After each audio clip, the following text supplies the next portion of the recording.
여보세요? Bisa bicara dengan Mila ya? Iya, saya. Kamu gak salah apa-apa. It's not you, it's me. Di mana? Siapa? Kamu. Dimanapun kamu harus bisa bermanfaat. Bener banget. Dan jangan rindu.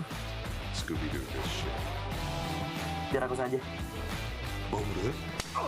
Yang kamu lakukan ke saya itu jahat. Gua acak-acak di tempat.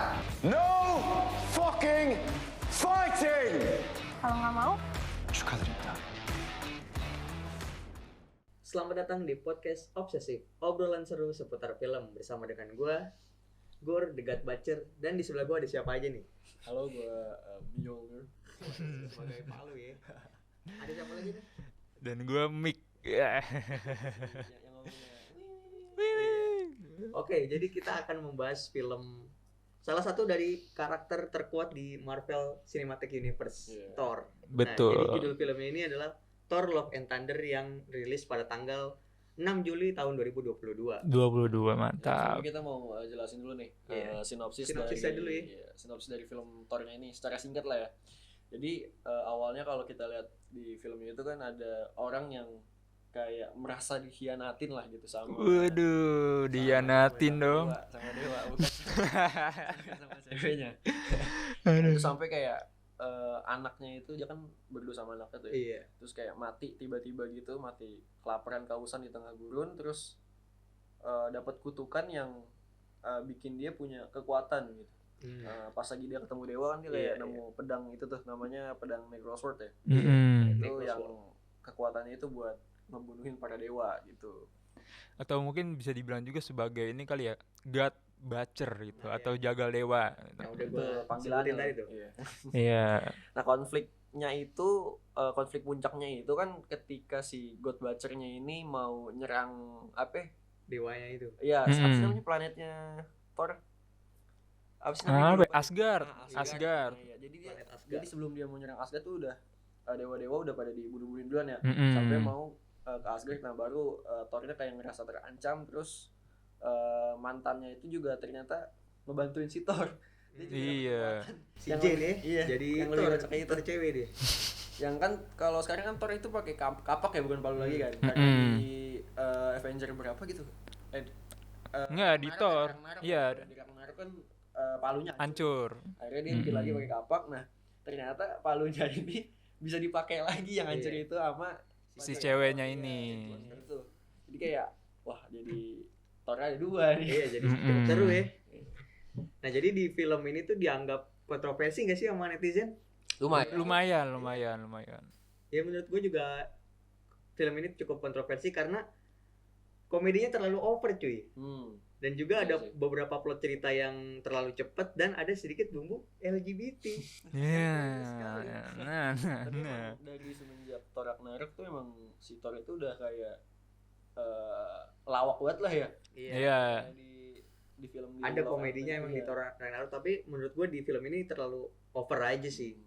Mungkin kita bahas dari yang pertama itu unsur komedinya. Di sini Thor ini nggak terlihat seperti dewa cuy. Iya sih. Iya, bener banget. Malah kayak apa gitu. Menurut gue emang komedinya terlalu over. Jadi sisi Thor-nya sendiri yang sebagai dewa nggak ditunjukin di Iya, sini.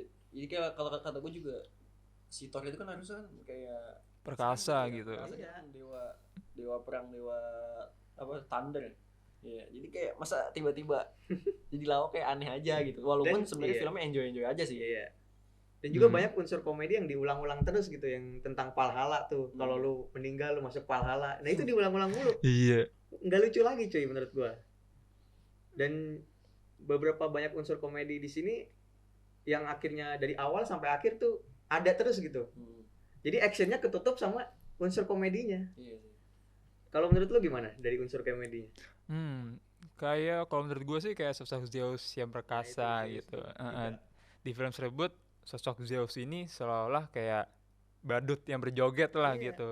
Karena dari pemerannya pun juga kayak nggak Zeus banget Iya emang. Bener. gitu. Jadi dia tuh kayak seolah-olah kehilangan powernya gitu. Udah kehilangan wibawa. Iya, Amator sekali serang. Meninggal.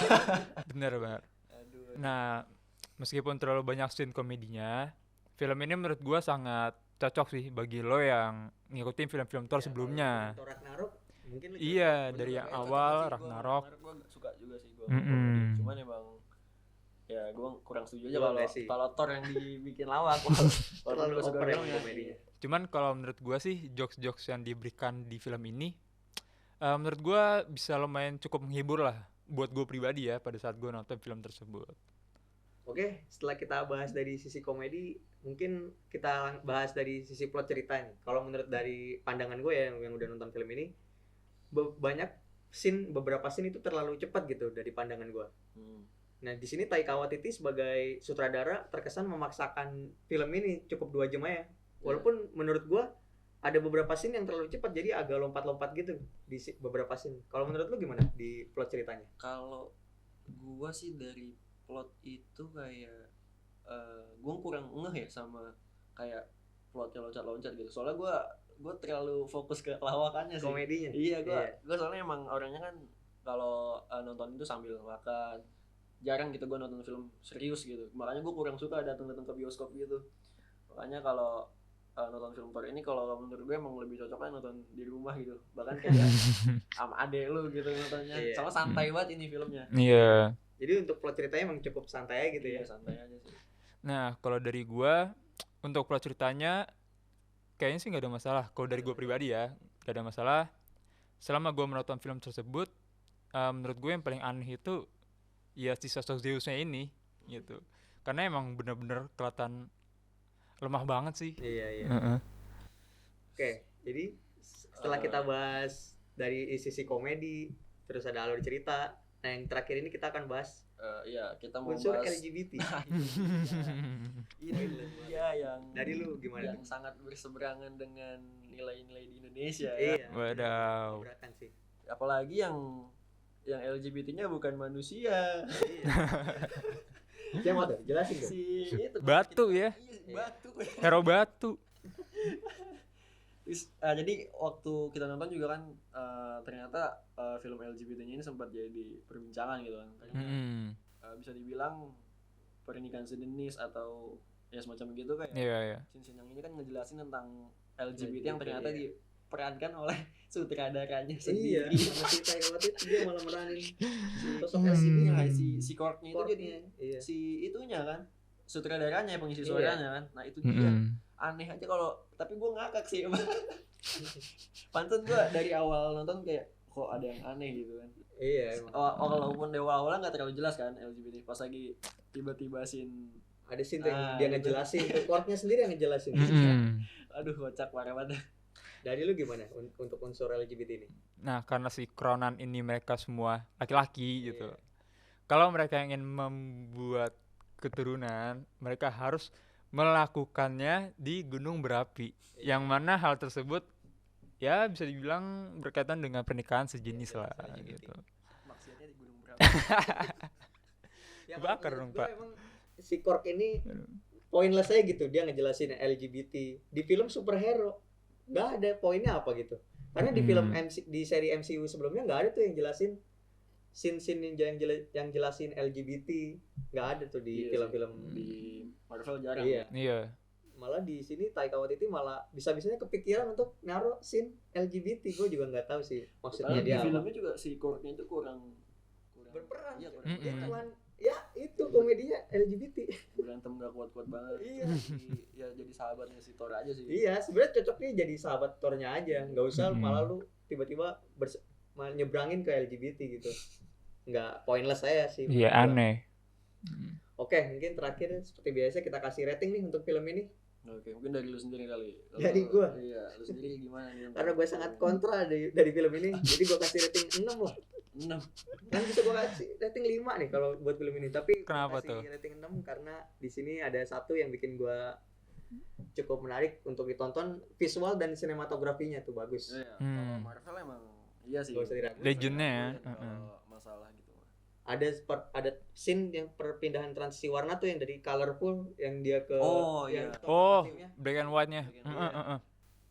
Terus ke planet bayangan tuh langsung black and white, itu bagus sih menurut gua. Gua belum pernah lihat tuh di seri MCU film yang ada Itu pun transisi sih. warna kayak gini. Iya. Baru story Padahal kayak dong. simple gitu, tapi baru gitu jadi merasa keren aja gitu. Itu aja sih, mungkin sisanya ya yang seperti udah dijelasin tadi banyak minusnya coy. Ada dari LGBT, plot cerita yang terlalu cepat. Ya menurut gua 6 cukup lah untuk film ini. Dari lu gimana? Kalau dari gua 6,8 lah ya. Wah, lebih tinggi dari gua. Kenapa? Iya.